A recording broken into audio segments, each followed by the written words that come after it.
ठाण्याच्या घाडी किनारी बसलेला घोडबंदर किल्ला तुम्हाला माहित आहे का मित्र? नसेल माहीत तर हा व्हिडिओ पूर्ण बघा आणि जे लोक माझ्या चॅनलवरती नवीन आहेत माझ्या चॅनलला सबस्क्राईब करा, कारण तुम्हाला माहीतच आहे महाराष्ट्रातील 360 किल्ल्याच्या इतिहासाला जाणून घेण्याची जर्नी आमच्या चॅनलवरती फार इन्फॉर्मेटिव्ह व्हिडिओज असतात मित्र. तरी माझे व्हिडिओ पूर्ण बघा. चला मग व्हिडिओला स्टार्ट करूया. या किल्ल्याचा इतिहास सुरू होतो 1550 मध्ये, जेव्हा पोर्तुगीजांनी हा किल्ला बांधला आणि त्या किल्ल्याला नाव दिलं जुयागड.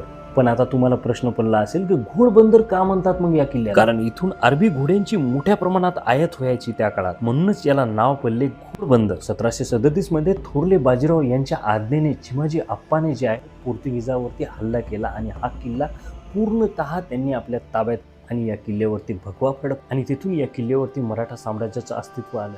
या काळामध्ये या किल्ल्याची बरीच जी आहे बुरुज बनवण्यात आली आणि बऱ्याचशा जागा ज्या आहे मराठा साम्राज्याच्या अधीन या किल्ल्यावरती बनवण्यात आल्या होत्या. पुढे 1818 मध्ये अँग्लो मराठा वारमध्ये जे आहे मराठ्यांची हार झाल्यामुळे हा किल्ला पुन्हा इंग्रजांच्या ताब्यात गेला आणि आजही हा किल्ला मराठ्यांच्या इतिहासाची साक्षी देतो मित्र.